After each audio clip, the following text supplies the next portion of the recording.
today on Rappler.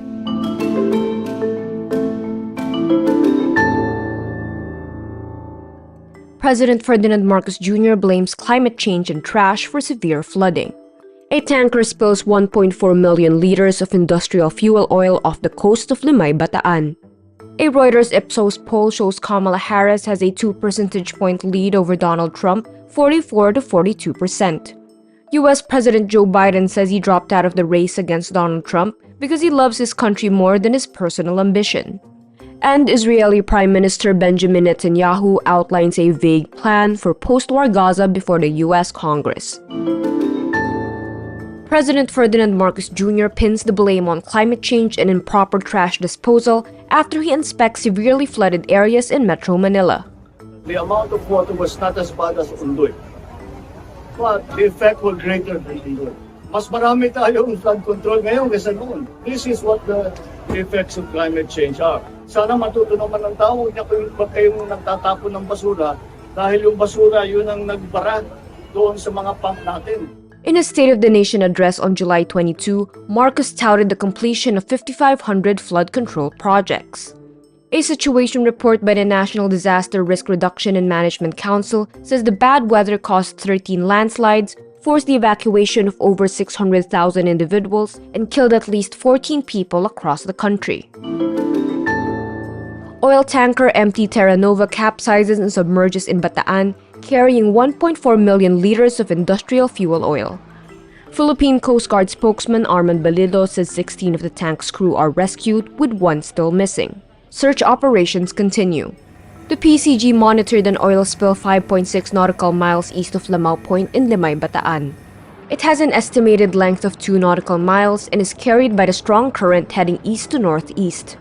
Authorities are determining the gravity of the oil spill and the response needed to address the disaster. Meantime, in Pampanga, 96 villages across 9 towns and 1 city were affected by the heavy rain.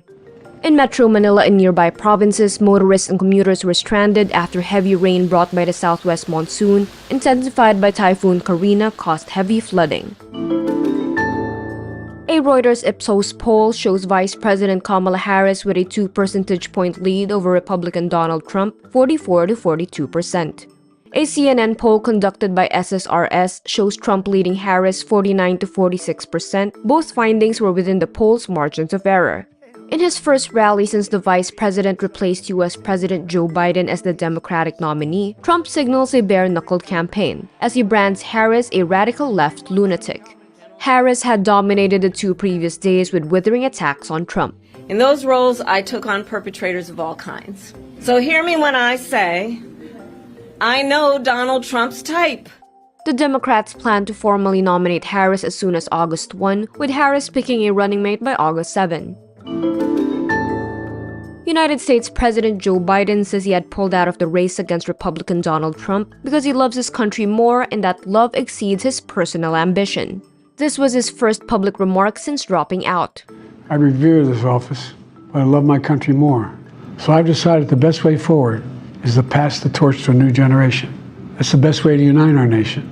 Biden sprinkles his 11-minute speech with references to the danger Americans supposedly face if Trump wins. The great thing about America is here, kings and dictators do not rule, the people do. He adds he wants to unite Democrats in the goal of winning. Nothing can come in the way of saving our democracy. That includes personal ambition. He also thanks his Vice President Kamala Harris, calling her experienced, tough, and capable. Israeli Prime Minister Benjamin Netanyahu sketched a vague outline of a plan for a de-radicalized post-war Gaza in a speech to the US Congress on Wednesday, July 24. Dozens of Democrats boycotted his remarks. Vice President Kamala Harris, who would normally preside as vice president, did not attend. Netanyahu dismissed criticism of an Israeli campaign that reduced Gaza to ruins and killed 39,000 residents, according to Gaza health officials.